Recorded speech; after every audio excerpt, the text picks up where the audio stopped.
கிளிநொச்சி திருவையாறு பகுதியில் தொடர்ச்சியாக இடம்பெற்று வந்த சட்டவிரோத மணல் அகழ்வுக்கு எதிராக துணிச்சலுடன் குரல் கொடுத்து வந்த 35 வயதான செல்வரத்தினம் சோபநாத் நேற்று டிசம்பர் 10 மணல் ஏற்றப்பட்டு வந்த ரிப்பர் லாரி மோதிய சம்பவத்தில் சம்பவ இடத்திலேயே உயிரிழந்தார்.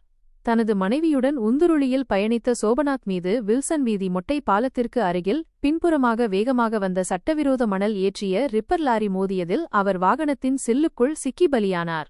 இந்தச் சம்பவம் வெறும் விபத்து அல்ல, இது சட்டவிரோத மணல் வியாபாரிகளின் திட்டமிட்ட கொலை என சோபநாத்தின் குடும்பத்தினர் மற்றும் உறவினர்கள் அதிர்ச்சியுடன் குற்றம் சாட்டியுள்ளனர்.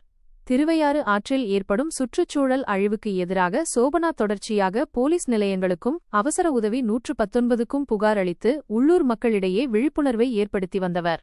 இவரது போராட்டம் காரணமாக ஏற்கனவே அவருக்கு அச்சுறுத்தல்கள் வந்த நிலையில் இந்த மோதல் சம்பவம் வடக்கு இலங்கையில் சுற்றுச்சூழல் பாதுகாப்புக்காக போராடும் மக்களின் வாழ்வுக்கு பெரும் அச்சுறுத்தலாக மாறியுள்ளது.